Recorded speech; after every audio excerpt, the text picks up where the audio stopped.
pitch trials that we have in different countries of Europe.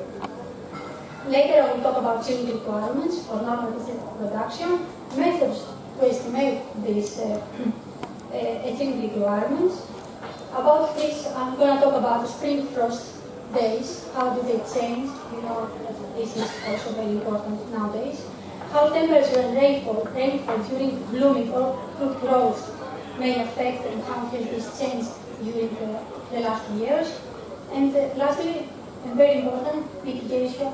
It's important to talk about mitigation measures that need to be taken. So, the first subject, although most of you know about this, but I find it appropriate to say a few words that peach trees, like every temperate fruit species, require dormancy. They have a dormancy to escape winter low temperatures. They have evolved a mechanism that after short days and low temperatures, that is measured as a chilling requirements. Later, they will inherit later heat requirements. They will get long days. They will sprout. This mechanism is depending on the genes that involved during this period. Chilling and heat requirements are parameters affected by climate change and are very vital for the peach tree flowering and fruit production. What we know is that chilling requirements usually are, when they are reached, then we measure the heat requirements. However, we know that in some cultivars we may have a cheap heat overlap. What is happening in warm locations? In warm locations, as you can see on the left, chilling is not adequate. This will result in delayed bud break because the buds, the chilling requirements on a tree are not the same and depend on whether they are on the upper part of the canopy or lower part of the canopy, or whether the tree is vigorous or not, which means that some buds have more chilling requirements and they will bloom later. And if there is no chilling at all, we may have no bud break at all. Another important thing is that we have the formation of buds during development that result in deformed flowers. That's what we usually say to our growers. During blooming and when we think that everything is okay, it is good to take a sample of 30 flowers and to check whether these have fully deformed and well-deformed flowers, so that they know what is happening. I think it is one of the first initiative symptoms. We may have prolonged blooming, resulting in fruits in different sizes that do not allow proper horticultural management. And of course we have low yield. And also in some cultivars it may be more pronounced to have deformed fruit. This picture here shows how the size, the shape of the fruit changes depending on how chilly it was. We have elongated fruit with protruding tips, and this effect depends on the cultivar. How climate has affected chilling accumulation. On the left bar you may see what is the change in the chilling portions. Chilling portions is a measure of chilling requirements. The more yellow and red is, the higher the reduction in chilling requirements. That it was measured in 2000 on the first picture, and on the mid-21st century, and how it is projected. It is a very nice study by Ludwig in 2011. And you may see that the red lines, the warmest part producing area, that is the south of the United States, that is the Mediterranean area, that is the southern America, are the ones most affected. And when we see red color, that is minus 20 and minus 30 chilling portions. We'll see later that this is a big number to happen. Examples where reduced chilling accumulation has studies that reduced chilling accumulation have already registered and influenced blooming and yielding peats in warm areas. You may see here that one's in southern region of Brazil and another in Tunisia, in a study again by Ludwig in 2020, where it was shown that in some regions there is not going to be any peach production at all, or unless there are cultivars with only 10 chilling portions, which is a very, very low number. It was described very dramatic. The change was described very dramatic. What's happening in cold climatic regions? In cooler regions, there will be either an increase or no change in chilling accumulation. That is because they will have reduced sub-zero temperatures that does not add to chilling.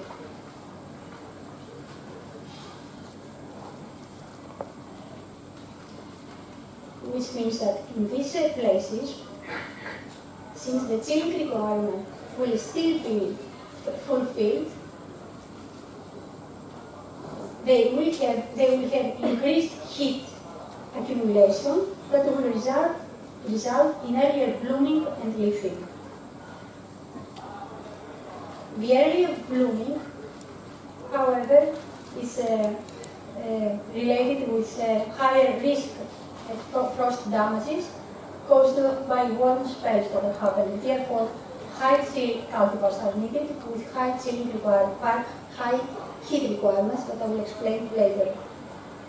Here is an example from a study from 2020 in the Republic of Korea, being in a cooler area where heat accumulation was related with blooming days during a long period where it was studied in 15 peach cultivars that they were, and they concluded that chilling is not a threat to peach production in this cooler region.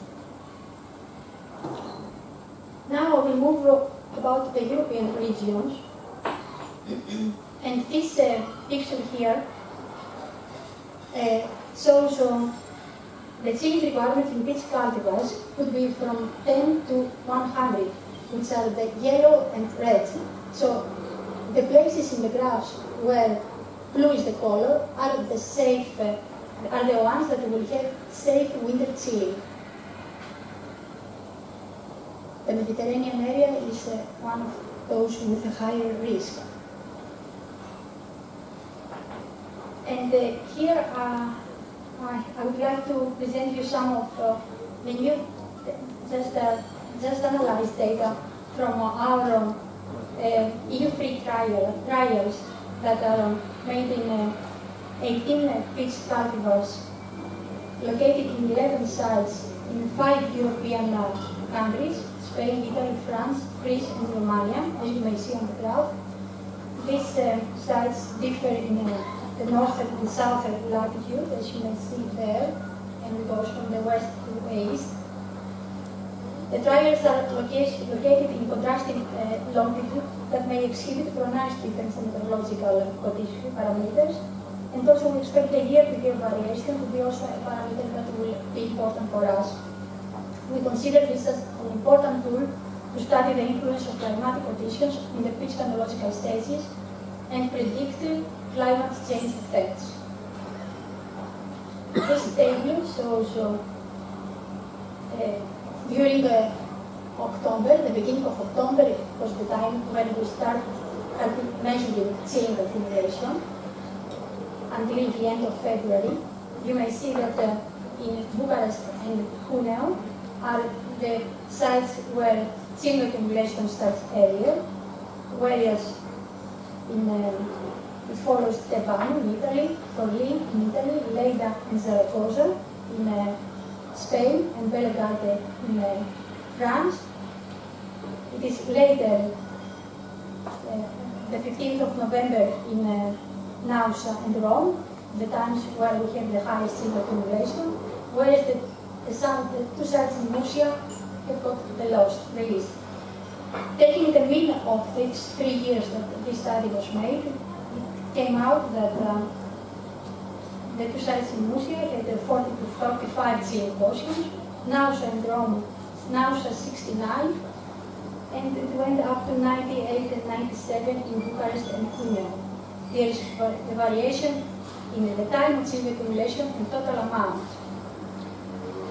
And on the right, you may see what we found when we estimated the sealing requirements in 14 from the 18 cultivars that were used in this study. It is the result of the Tabuenca test that was made in Nausea and in Leyda at the same time. You may see that for some cultivars in red, that is Caterina and Henry, sealing requirement can be up to 69, and in 2020, which was the warmest year, we had less in Nausea. And also Rome was not fully covered. When we measure the dates of dormancy release, you may see that during the warm year of 2020, dormancy release was by the end of February in Nausea, and it was not met in many cultivars in Murcia. Dormancy release was earliest in Bucharest and Cuneo, from mid-December to mid-January, although the start of blooming was the latest, by the end of March, suggesting that in these environments, the accumulation had a strong influence on the regulation of blooming time. Rest completion was instead latest or never reached in Murcia. Although blooming was earliest in mid-cold regions of Leyda in Spain and Bellegarde of France, and latest in the warmest location, Rome, and latest in the warmest location of Rome and Nausea, suggesting that blooming time is strongly influenced by the delay in achieving rest completion in Nausea and Rome. I think that was something, an important point to realize that this is happening in our site. And now talking about Nausea, which is it appears to be a sensitive area to climate change. Here on the left graph, you may see how the temperature changed since 1964, and it was in 1988 that the year where the change occurred, and with higher temperature, with a mean of 1.3 degrees Celsius, occurring mainly in January, June, July, and August. And on the right graph, you will see the chilling portions, how do they change, and it's important to see that we have the 12.2 chilling portions reduction during 1966 and 2022.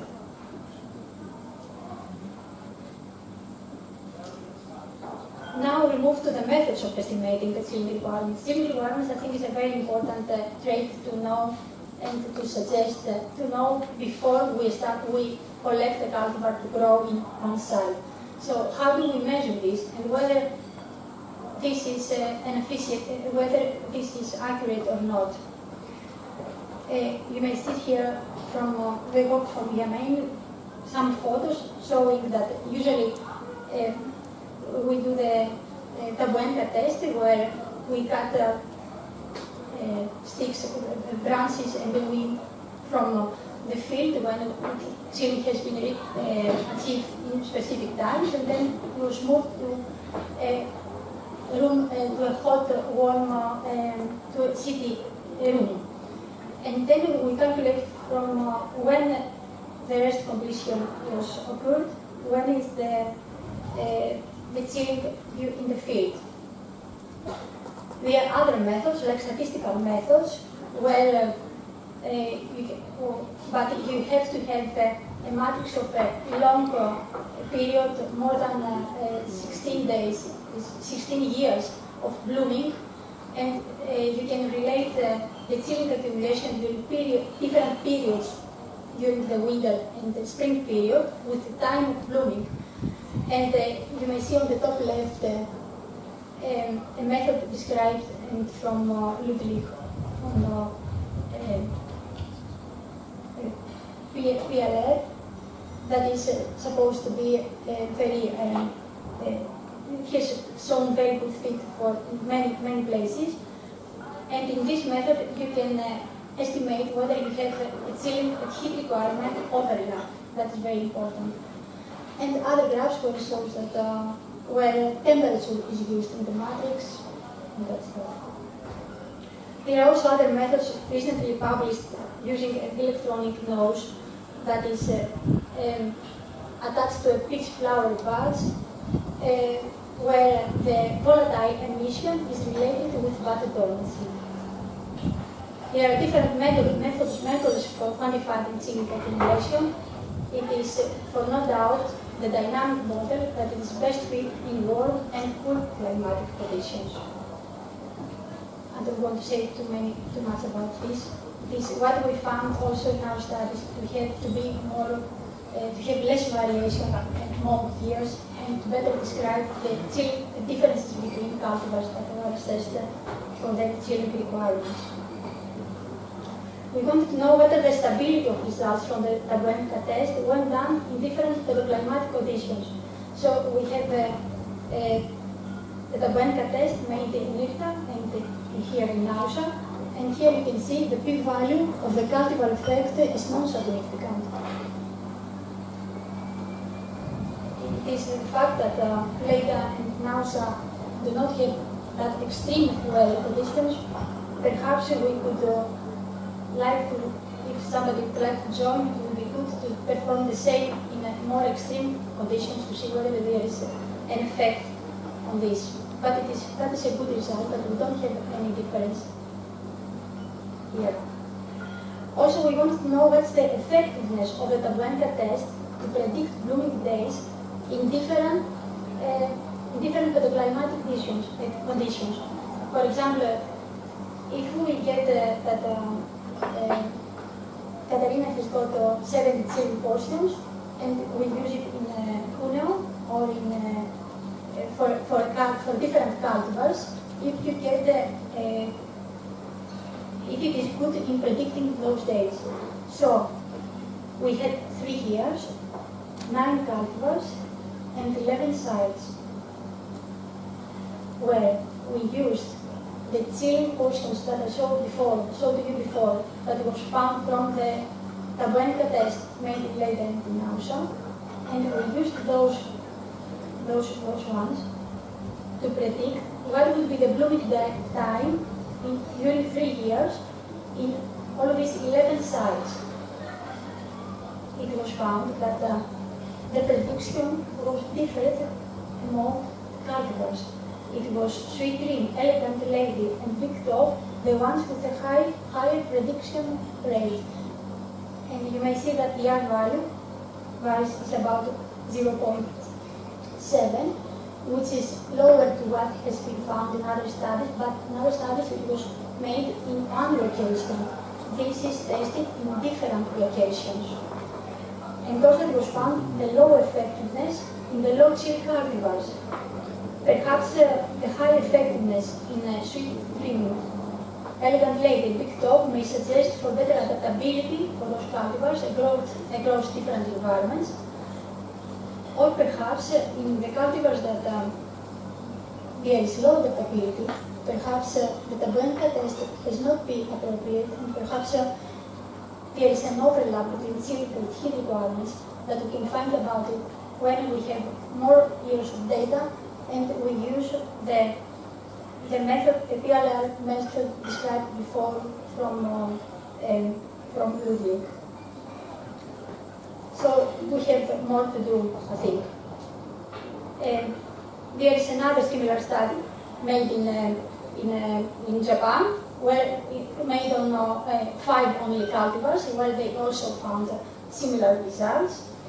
Is it time? Do you have okay. Ah, okay. So what are the changes? Here is a map that shows how species are relating to other fruit species. There is a big variation among cultivars. There are not that many studies that shows the chilling requirements with the Tabanka test. Here we can show you the results from the chilling requirements in 51 commercial pitch cultivars grown in our area. You may see that there is a variation, and a variation that is from 43 to 69, and what are the chilling, the high and the low chilling cultivars. In 2020, chilling accumulation was marginal for some pitch and neckar cultivars. You may see the... About spring frost days, you from Italy and from France, you had a bad experience this year for our area in having this strong frost in April.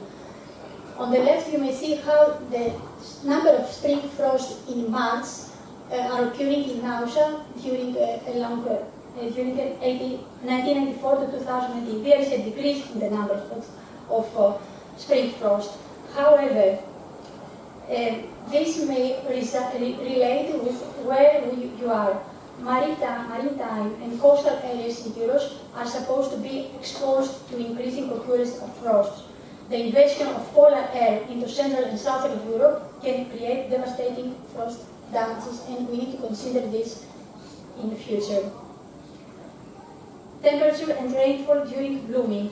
We know that the first 30 days after full bloom, it was shown from the University of California very well in many studies, are very crucial for the temperature. The higher temperature means smaller sizes and shorter, earlier maturing time. Higher summer temperature may also affect the peach fruit skin coloring, increase sugars, and reduce durability. So we need to consider all of this as parameters affecting fruit. We have also seen that only a 4-day rainfall occurrence with a total of 50 millimeters during the blooming period reduced fruit set. I'm not going to say too much on this because I don't have much time. We also found, and it was published recently in Science Horticulture, that it was shown that 30 days after blooming, rainfall was related with the split peak incidence in our peach and nectarine trials. We also found in 2017 the occurrence of consecutive wet days during the summer. We had a meteorologist, Theodoros Mafromatis from the University of Thessaloniki. We gave him our results, and he studied how do they change during time, and he found out that there is a high frequency of severe and extreme wet spells in the last years. This goes to those very devastating for the peach production results in fruits in peach cultivars that were close to maturity. The fruit that had no symptom collapsed during storage.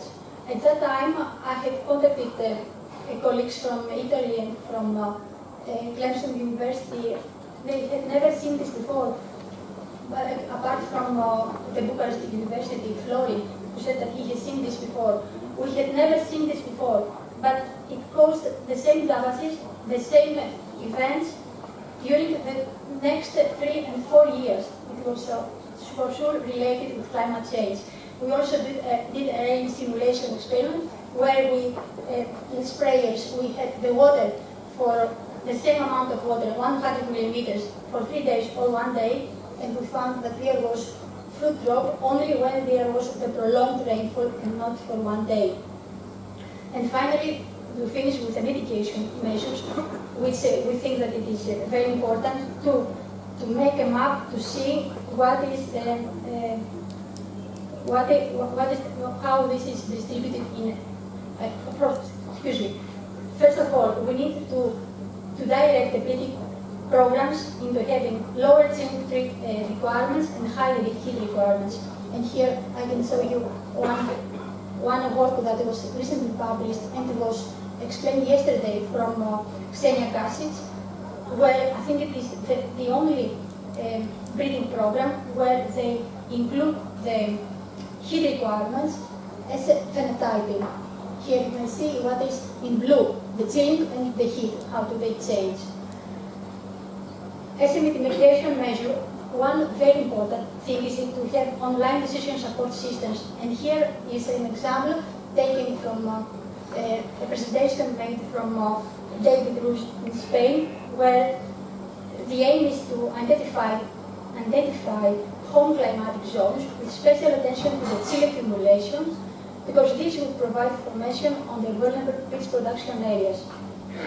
This is a decision support system. It's very important for the growers to know what cultivar should they choose, should they need to choose.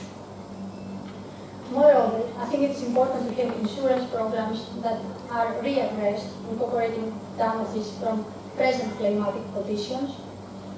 It is important to understand that the current and projected future climate changes that has been done in many countries but not everywhere.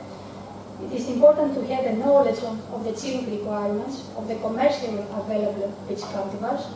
Also, another measure is to use rest-breaking chemicals, and we have some posters and presentations in this, I saw in this conference.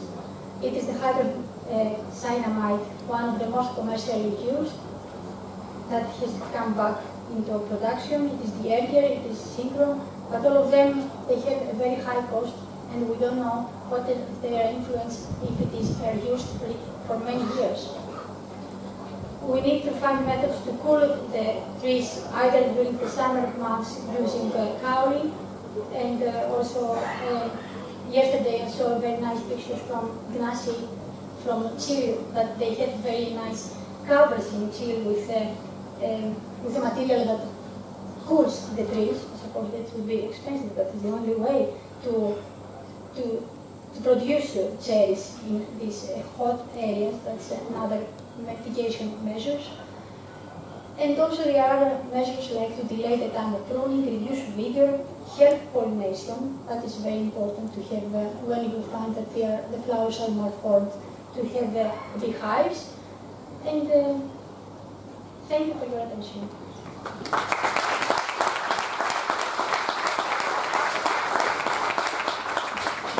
Thank you, Paulina. It was a very nice presentation and very wide explanation about the impact. Explanation about the impact of this extreme temperature that can